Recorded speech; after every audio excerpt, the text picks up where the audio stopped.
The room is too warm. Not because of the air conditioning, because no one wants to be the one who says, "We're losing." It's 2009 in Espoo, Finland. You're in a Nokia strategy meeting. The Symbian slides look impressive, market share graphs climbing. Someone clears their throat, mentions this new iPhone thing, Android's app store, and touchscreens that don't need a stylus. Silence.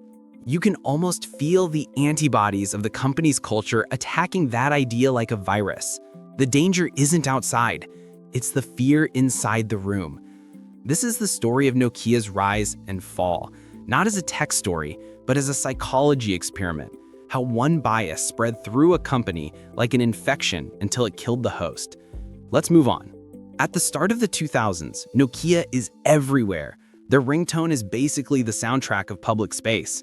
By 2007, they control around 40% of the global mobile phone market. And they're the world's largest smartphone maker, with Symbian powering hundreds of millions of devices. People trust the brand. The phones are tough, batteries last for days, and Nokia almost means phone in some countries. Inside the company, that dominance feels like an immune system, proof they're healthy. Psychology-wise, they own status quo bias. Status quo bias is the brain's instinct to stick with what's working and see change as a threat, even when the world is shifting. When you're number one, that instinct feels like wisdom. Nokia's leaders weren't stupid.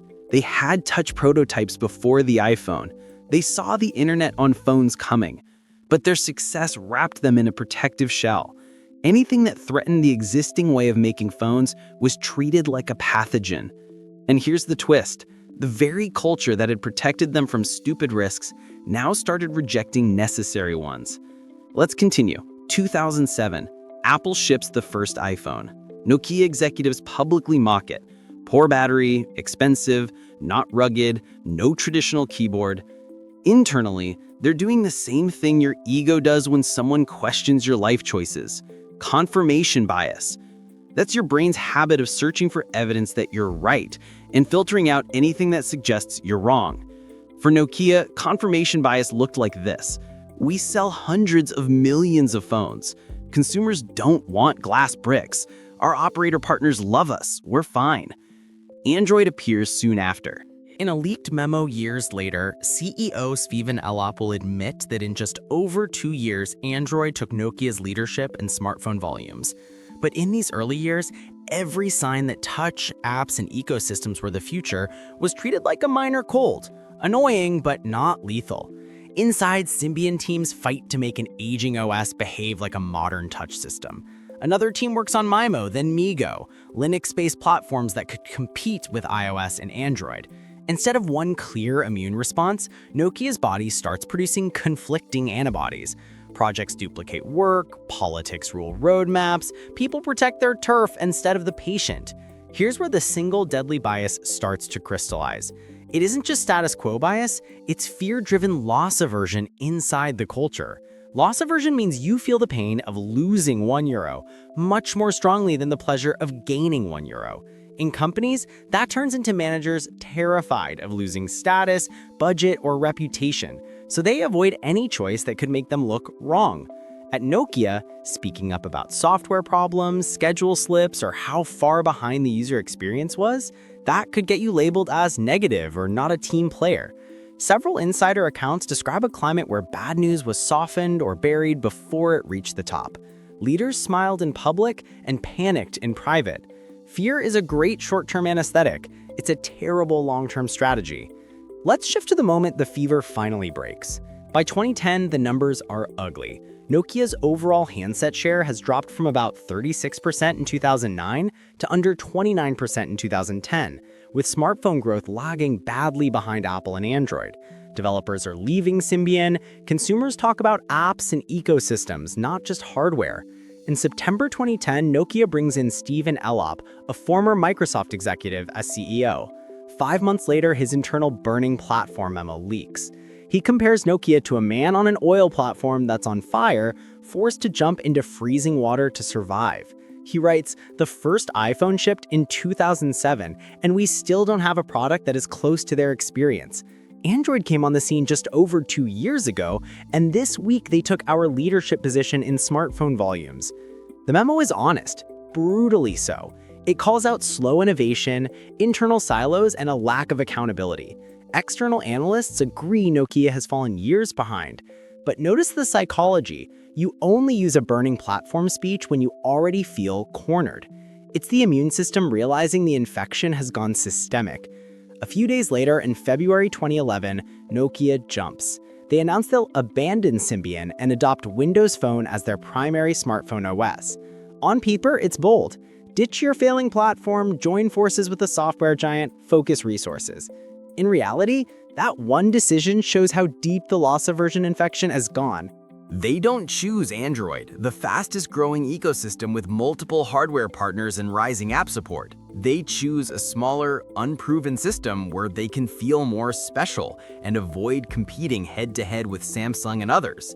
It's not just strategy, it's psychology. Pick the option that preserves the illusion of control and minimizes internal conflict, even if it maximizes external risk. Cynical aside, when you're drowning, insisting on a custom-branded life jacket is a choice. Let's keep moving. The partnership is announced when Nokia still has roughly 28% smartphone share, and Symbian leads globally in units. But the announcement also tells the world, Symbian is dead, MeeGo is sidelined, we're betting the company on something new that doesn't exist yet. Consumers here don't buy current Nokia smartphones. Developers here, your investment in Symbian and MeeGo is worthless.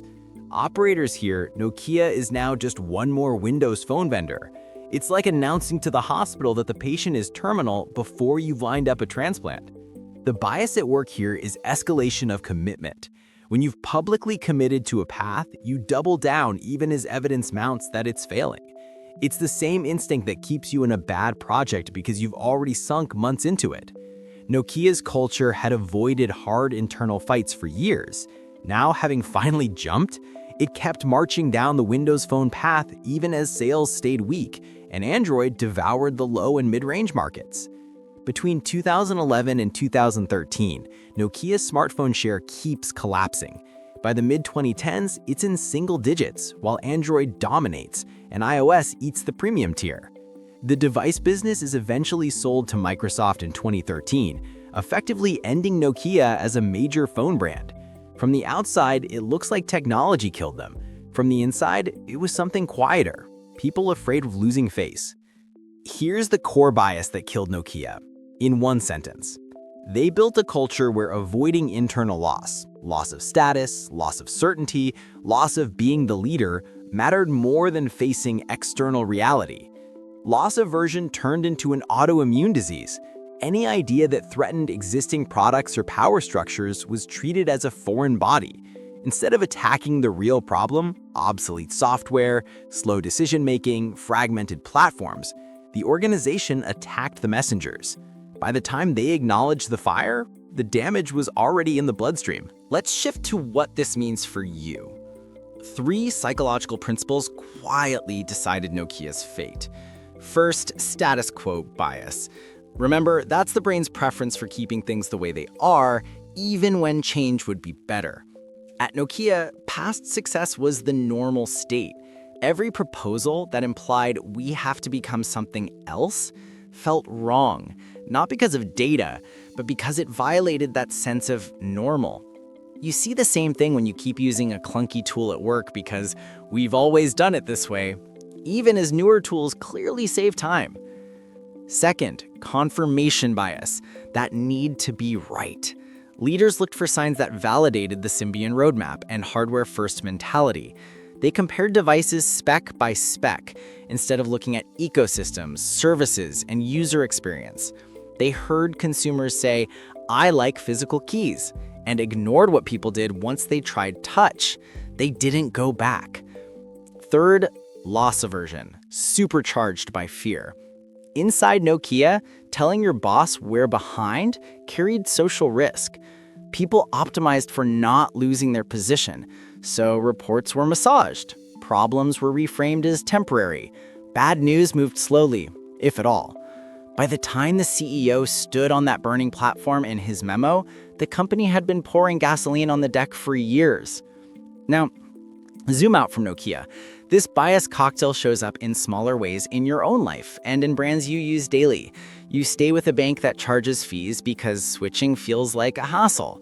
You keep paying for a subscription you barely use because canceling feels like losing something. You defend a product you bought, even when it's clearly worse than the alternative, because admitting it would feel like admitting you made a bad call. Companies know this. They design around it.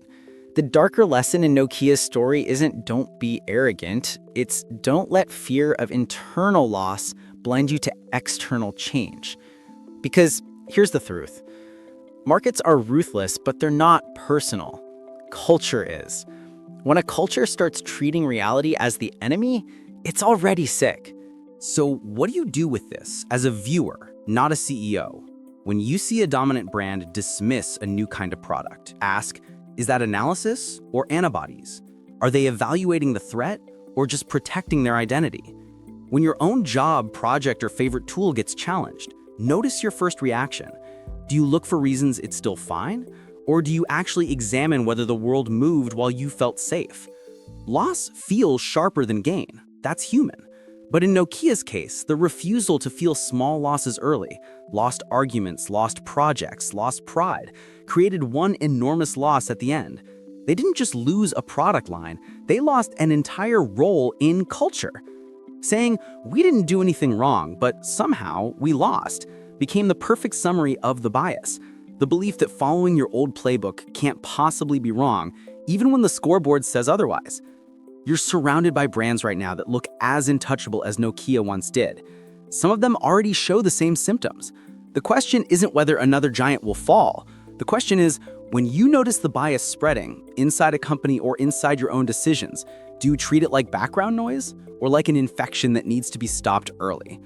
If you want to see how this same psychology is playing out in today's tech empires, stick around. Same biases, different logos.